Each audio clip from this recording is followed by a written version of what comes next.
kemudian ditimbang, itu berapa bobotnya. Itu sebenarnya cara yang paling tepat kalau mau ngecek gitu ya, menentukan berapa sih bobot satu cangkang kapsul. Cuman ya itu tadi, semuanya karena semuanya pendekatan, ya udah ambil aja cara yang paling diperkirakan paling pas gitu ya. Dan selama ini dalam prakteknya, cara yang diperkirakan paling pas kalau praktek ya, itu tadi, kalibrasi aja sama bahan pengisi. Kita asumsikan bahan pengisi itu adalah bahan yang paling banyak komponennya dalam resep tersebut. Gitu. Paham? Baik, Bu. Terima kasih. Oh. Jadi kalau cuma mau buat kira-kira nggak apa-apa, pakai rule of seven gitu ya, nggak masalah.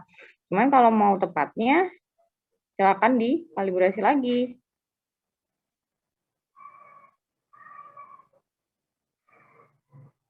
Ada lagi? Resep ini ada yang mau dibahas lagi dari resep kapsul antacid? Ingin bertanya, Bu. Silakan. Itu kan biasanya kalau anak kecil kan itu nggak bisa kayak diminum secara kapsul atau tablet tuh. Biasanya itu orang tuanya kayak digerus di sendok itu apa mengurangi konsentrasinya obat itu tersendiri Bu nanti kalau diminum. Terima kasih. Sebenarnya ada resiko ya. Ada resiko ketika kapsul itu dibuka. Yang ditakutkan pertama tumpah. Ya kan? Kemudian yang ditakutkan kedua adalah tidak semua komponen obat bisa tertransfer secara full gitu ya ke sendok yang akan dipakai. Sebenarnya ada resiko di situ. Ini sebenarnya penilaian lapang ya. Jadi penilaian di lapangan, praktek di lapangan gitu kan. Gimana ya? Sebenarnya sah-sah saja kalau misalnya seperti ini. Resep dari dokter itu kan kapsul. Ya kan? Resep dari dokter dibuat di kapsul. Kalau misalnya, dilihat anaknya 10 tahun, atau anaknya 8 tahun, atau intinya anak kecil lah ya. Pastinya sih beberapa sih anak 10 tahun sih sudah bisa sih nuan kapsul tablet sudah bisa. Tapi ada yang belum. Itu bisa jadi kalau penilaian di lapang ya, praktek di lapang itu kan pasti akan banyak penyesuaian. Misal sama petugas apa? Saya kan tua pasiennya, anaknya sudah bisa minum kapsul atau belum? Lebih nyaman diberikan kapsul atau lebih nyaman diberikan puyer? Kalau misalnya pasiennya itu, orang tua pasiennya itu memberikan keterangan belum bisa minum kapsul dan lebih lebih nyaman meminum puyer, boleh sebenarnya resep itu tidak kamu bungkus menjadi kapsul, tapi kamu bungkus per kamen tanpa dimasukkan ke jangka kapsul. Ini penilaian di lapang loh ya. Karena kalau puyer sama kapsul, resiko hilangnya itu lebih banyak kapsul. Kalau puyer kan tinggal dibuka ya, kertas biasa. Kalau kapsul tadi begitu dibuka, bisa jadi karena isinya penuh terus ambiar malah. Tumpah. Itu kan malah kemana-mana. Gitu ya, Dek ya? Iya, Bu. Terima kasih. Oke. Ya, sekali lagi itu adalah penilaian di lapang. Karena di lapang tidak sekaku ini. Resepnya kapsul ya harus kapsul ya. Nggak bisa dikasih puyer. Bisa jadi ada judgement lain karena pasiennya itu tadi tidak bisa menelan. Nggak masalah. Toh, asalkan memang bahan yang masuk gitu ya, obat yang masuk sesuai dengan takaran yang ada di resep. Aman. Gitu ya. Ada lagi yang mau didiskusikan? Resep kapsul antacid?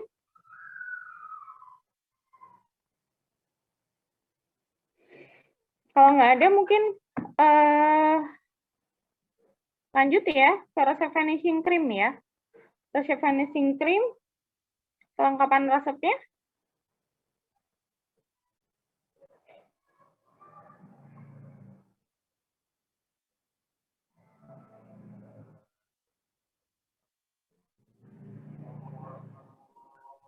Izin menjawab, Bu. Tidak ada tanggal penulisan resep, Nggak tidak ada ada tanggal. garis penutup resep dan mark dokter, tidak ada keterangan umur, berat badan, serta alamat pasien. Oke. Tanggal penulisan resep sama paraf dokter seperti tadi ya penjelasannya. Kita harus aware ini resepnya asli atau palsu. Kemudian usia dan alamat pasien. Biasanya gini, kalau memang resepnya itu bukan resep yang terkait dengan dosis apa ya?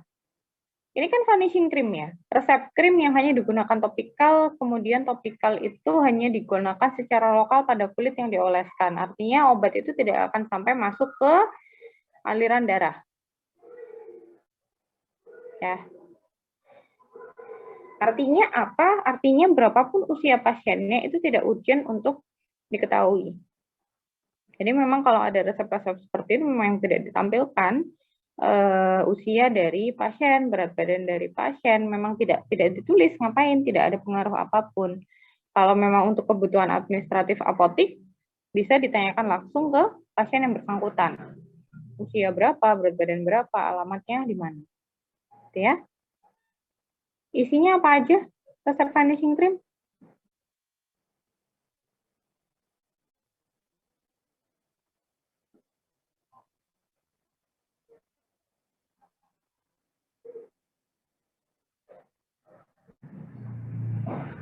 Apa aja isinya?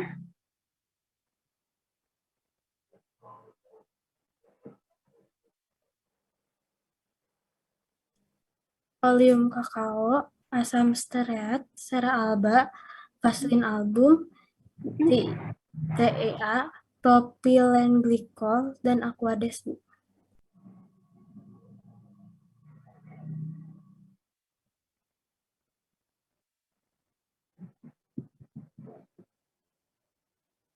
Oke. Permasalahan dalam resep?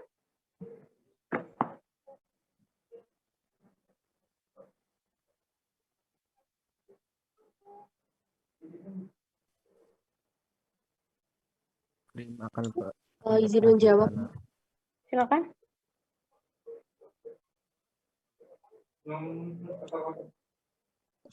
Mungkin salah satunya itu asam stearat dan sera alba itu merupakan sediaan berbentuk padat sehingga diperlakukan peleburan dahulu dengan menempatkannya ke porselen dan dileburkan menggunakan water bath. Oke. Permasalahan kedua?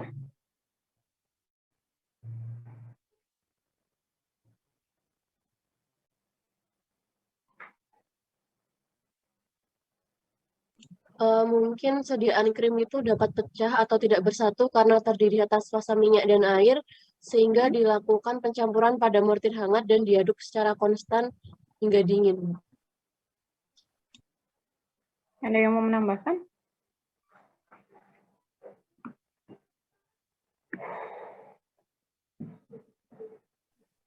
Izin menjawab, Bu. Hmm. Untuk propilen glikol itu dia tidak dapat tercampur dengan minyak, fase minyak, jadi dia dicampur dengan TEA dilarutkan dengan air panas. Oke, jadi ada yang bilang fase minyak, ada yang bentuk minyak, ada yang bentuk air ya. Yang masuk minyak yang mana kira-kira?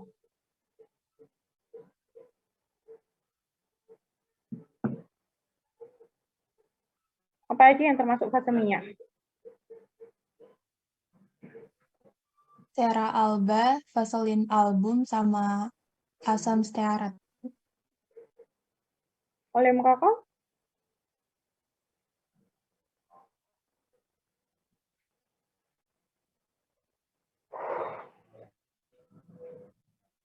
Oleum kakao bagaimana? Fase minyak apa air? Minyak juga, Bu. Minyak juga, Bu. Minyak. Fase airnya berarti? Ada TEA, propilen glikol, sama aquades. Oke. Kalau tadi permasalahannya itu ada fase minyak dan fase air tidak saling tercampur, penyelesaiannya bukan diaduk sampai dingin ya, tapi penyelesaiannya harus ada yang namanya bahan emulgator. Ya, kalau nggak ada bahan emulgator, mau kamu aduk cepat, homogen sampai dingin juga dia nggak bakal nyampur. Kalau dilihat dari resep ini, jadi bahan emulgatornya apa? Menjawab, Bu. Heeh. Asam stearat dan TA. Nah, emulgatornya ada asam stearat sama TEA. Ya, jadi permasalahannya ketika ada permasalahan terdiri dari fase minyak dan air, penyelesaiannya adalah ditambahkan emulgator, emulgatornya asam stearat sama TEA. Ini nanti dibuat krim minyak dalam air atau air dalam minyak ini kalau resepnya seperti ini. Minyak dalam air. Minyak dalam air ya. Ada permasalahan lain?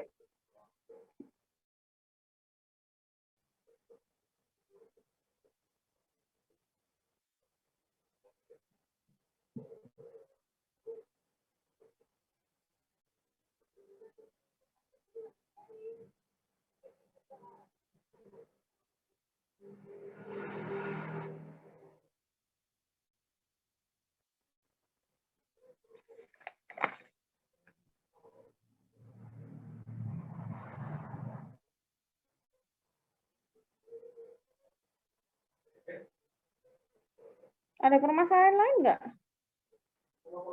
Izin menjawab, Bu. Oleum kakao tidak stabil terhadap panas sehingga oleum kakao tersebut harus dicampurkan dengan hasil leburan setelah suhu leburannya itu dingin. Oke. Benar ya. Oleum kakao tidak tahan terhadap panas, jadi dia nggak boleh dilebur bareng-bareng sama yang lain, harus dicampur setelah campuran itu turun suhunya. Tapi jangan dicampur ketika sudah benar-benar dingin ya, itu sudah memadat, sudah nggak bisa campur lagi. Bahannya berapa? Itu dibuat 10 gram. Penimbangan masing-masing berapa? Oleum kakao berapa gram? 0,5 gram. Oleum kakao 0,5 gram, asam stearat 1,5 gram. Lanjut. Cera alba 0,2 gram, vaselin album 0,8 gram, TEA 0,15 gram, propilen glikol 0,8 gram, aquadesnya 6,05 mili. Oke. Cara kerja?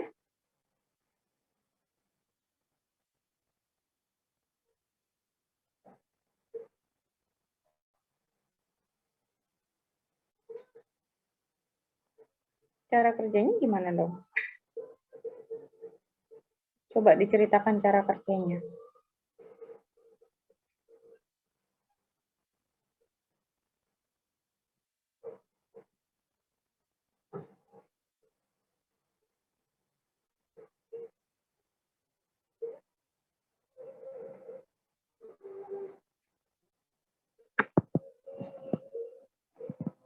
Gimana cara kerjanya?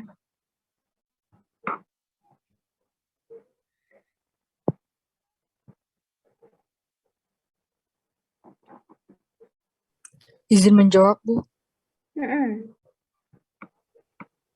Yang pertama, alat dan bahan dipersiapkan terlebih dahulu, lalu timbangan disetarakan, lalu disiapkan mortir panas dan beker gelas, lalu dikalibrasi, ditimbang oleum kakao sebanyak 0,5 gram dan asid stearinisi sebanyak 1,5 gram menggunakan cawan porselen, lalu disisihkan, lalu ditimbang sirah alba sebanyak 0,2 gram dan vaselin album sebanyak 0,8 gram, lalu disisihkan, dimasukkan hasil penimbangan oleum kakao, asid stearinisi dan sera alba maupun vaselin album ke dalam cawan porselen lalu dileburkan di dalam water bath. Diukur air panas dengan cara kalibrasi, lalu TEA ditimbang sebanyak 0,15 gram menggunakan kaca arloji, kemudian dimasukkan ke dalam beker gelas. PEG ditimbang sebanyak 0,8 gram menggunakan kaca arloji, kemudian dimasukkan ke dalam beker gelas dan dicampurkan dengan TEA. Diaduk hingga homogen. Hasil leburan dimasukkan ke dalam mortir hangat, kemudian dicampurkan dengan TEA dan PEG, lalu diaduk hingga masa krim yang baik. Dimasukkan ke dalam pot krim, diberikan etiket biru, label obat luar, lalu dimasukkan ke dalam plastik klip. Oke. Cara menyiapkan mortir hangat ya apa?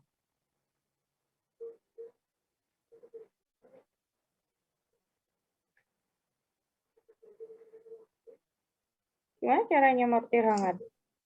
Izin menjawab, Bu. Mm-mm. Dengan cara menuangkan air panas, terus dibuang airnya, gitu. Oke. Oke, saya koreksi ya. Jadi kalau misalnya kalian membuat krim, kenapa sih harus pakai mortir hangat? Boleh nggak pakai mortir yang biasa aja?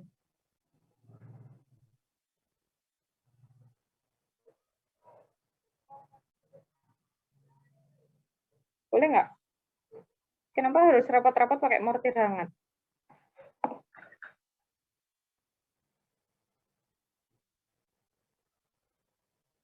Urgensinya itu di mana? Mungkin agar tidak mudah memadat, Bu.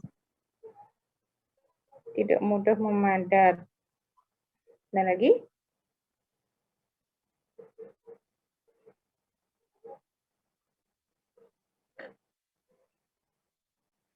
Kalau misalnya kamu pakai mortir dingin gitu ya, mortir biasa, kemudian ada bahan yang kamu lebur, kemudian leburan masuk ke dalam mortir yang dingin, itu otomatis ada penurunan suhu secara cepat. Kalau ada penurunan suhu secara cepat, bisa jadi dia menadat duluan sebelum homogen. Ya. Kemudian, tadi ada permasalahan yang belum kalian sebut. Kenapa airnya harus panas? Jadi kan katanya TEA ditambah propilen glikol, kemudian ditambah air panas ya. Kenapa airnya harus panas?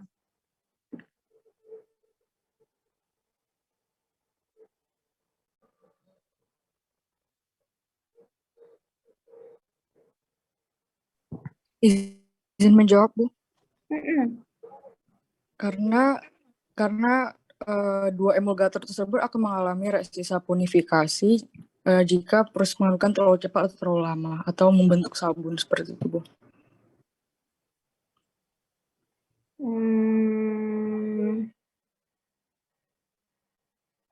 Bukan itu sebenarnya. Benar sih, emulgator TEA sama-sama stearat itu akan berfungsi sebagai emulgator ketika keduanya berinteraksi. Kemudian membentuk sabun, senyawa sabun, atau terjadi reaksi saponifikasi, dan sabunnya itu yang berfungsi menjadi emulgator. Iya, memang benar. Tapi kenapa air itu harus dalam posisi yang panas? Agar suhu mortir cepat hangat. Kenapa? Agar mortirnya suhunya cepat hangat. Kan mortirnya sudah dibuat mortir hangat. Mungkin agar bisa larut, Bu. Apanya yang larut? Itu semua cairan loh. TEA, propilen glikol, apa ada semuanya cairan.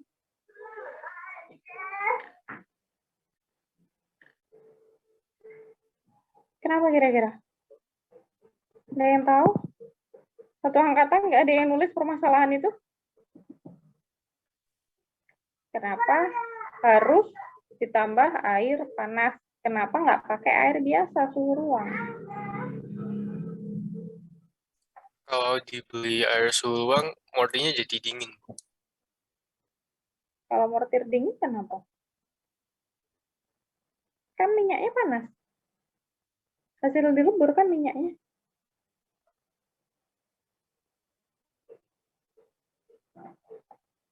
Mortirnya sudah hangat, minyaknya sudah dilebur hangat. Masuk ke mortir, hangat lah pasti. Kalau ditambah air suhu ruang,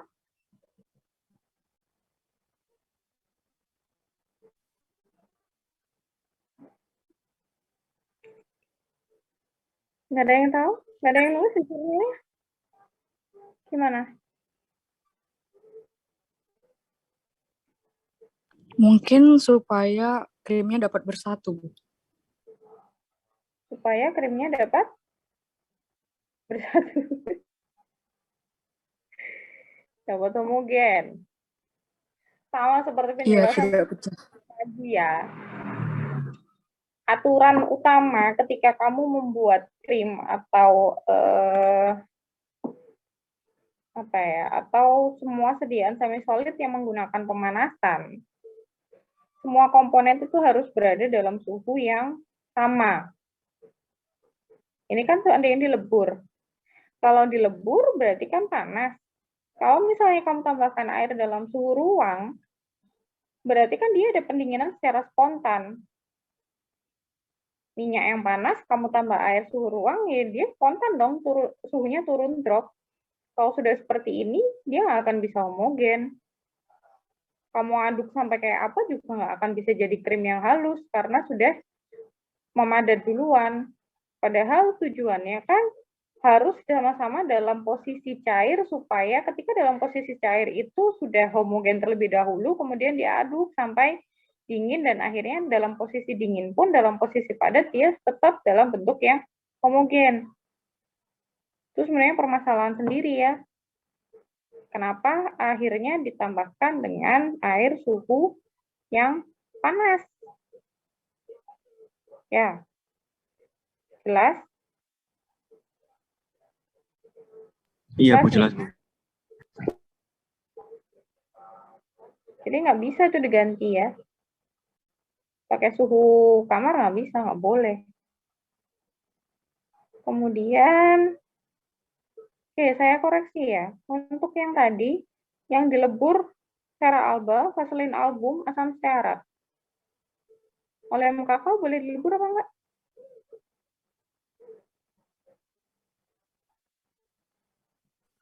Kalau Tidak, misalnya, Bu. kalau misalnya ada yang mau diperbaiki di jurnal, kamu coret-coret sendiri ya, buat catatan ujian kan? Nggak boleh ya, nggak boleh dilebur ya, olem kakao ya. Harus ditambahkan terakhir. Ya. Kemudian cara kerja, tadi kan nyiapkan mortir hangat dulu baru nimbang. Sebenarnya ini permasalahan teknis. Kalau kamu mengerjakan ini di lab, kamu siapkan mortir hangat dulu, kemudian kamu tinggal nimbang-nimbang, kemudian baru melebur. Ketika leburannya siap, mortirnya sudah dingin lagi. Beneran. Jadi step yang benar, cara kerja yang benar itu sebenarnya timbang dulu semua bahan, ya, terutama yang butuh dilebur. Timbang dulu semua bahan, kalian lebur gitu ya, kemudian yang air dipanaskan. Ketika bahan itu yang dilebur naik ke atas water bath, baru kamu siapkan mortir hangat. Jadi begitu yang di atas water bath itu lebur, mortirnya sudah hangat, nggak lagi dingin. Ya. Kemudian tadi, oke ya, leburan sama fase air dicampur dalam mortir hangat. Kira-kira gimana? Yang masuk mortir duluan siapa? Airnya dulu atau minyaknya dulu?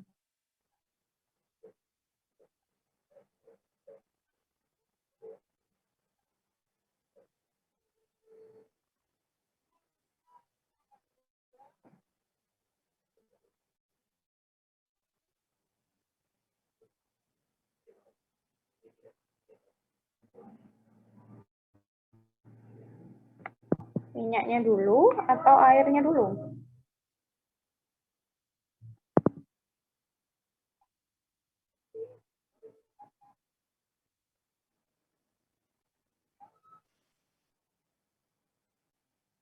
Gimana? Kalau di video, apanya dulu?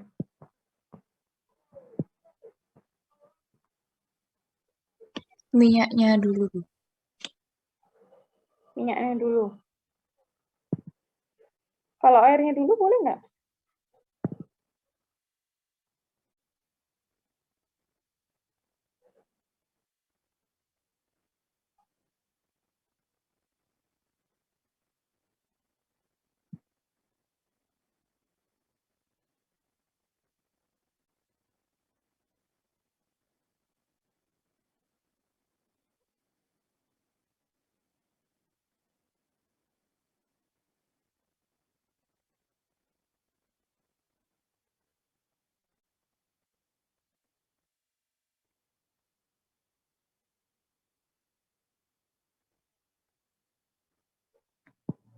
Gimana?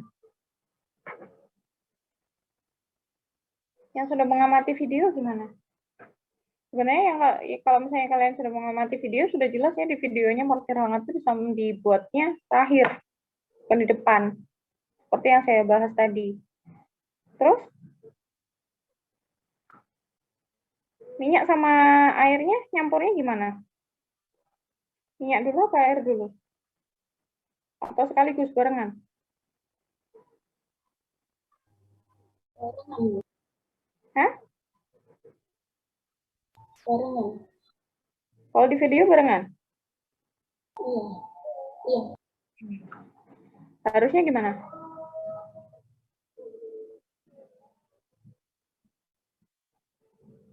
Oke, saya bahas ya. Kalau misalnya kalian mau membuat krim, kalian mau membuat krim apa nih? Minyak dalam air apa air dalam minyak tadi? Minyak dalam air. Minyak dalam air ya. Berarti fase yang dalam adalah fase Air. minyak dalam air. Berarti fase dalamnya fase apa? Minyak. Minyak. Ya. Fase luarnya fase luarnya adalah Air. air. Ya. Sebenarnya kalau misalnya kamu membuat krim, itu hampir sama seperti ketika kalian membuat emulsi. Yang masuk dulu ke dalam mortir, kalau mau lebih mudah ya, dalam pembuatan, yang masuk dulu ke dalam mortir adalah fase luar. Jadi yang air apa minyak? Air. Air. Kemudian fase dalam masuk ke dalam mortir, masuk ke dalam fase air, minyaknya baru dituang. Itu sebenarnya prinsipnya. Tapi di video dituang berbarengan. Oke, nggak masalah, karena yang dibuat cuma 10 gram. Kalau cuma dalam jumlah yang kecil, kamu tuang bersamaan, biasanya nggak ada perbedaan signifikan, mau siapa dulu yang dituang. Tapi kalau sudah dalam peracikan yang lebih besar lagi, misal ternyata diminta membuat 50 gram atau 100 gram. Kalau kamu tuang bersamaan, jelas itu bubar. Ya. Jadi konsepnya yang kalian tuang dulu ke mortir adalah fase luarnya, baru fase dalamnya ditambahkan kemudian diaduk. Terakhir kalau sudah hangat ya, kalau sudah nggak panas, silakan ditambahkan dengan oleum kakao. Ya, kalau udah hangat-hangat kuku deh, baru tambah oleum kakao. Jelas? Jelas, Bu. Ada yang mau didiskusikan sampai sini?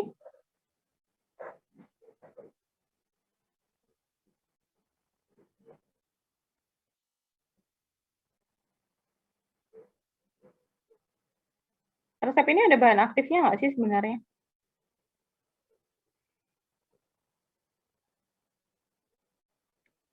Ada bahan aktif farmasinya nggak resep ini?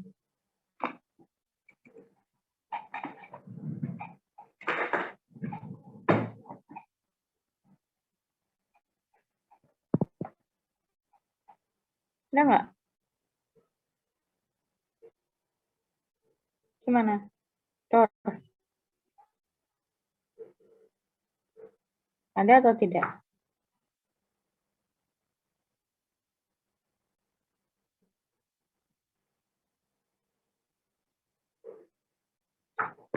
Ayo, satu angkatan. Nggak ada yang cari. Ini ada resep ini ada bahan aktifnya apa enggak?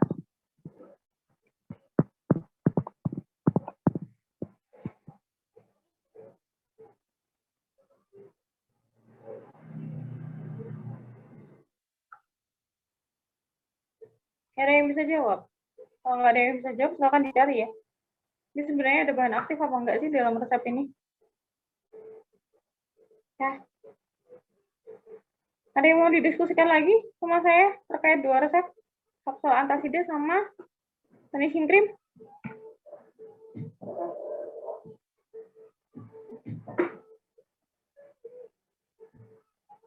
Nggak ada?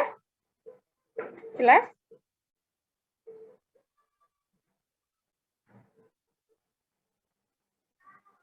Oke, Oke, kalau tidak ada yang mau didiskusikan, mungkin saya akhiri di sini ya. Terima kasih atas perhatiannya.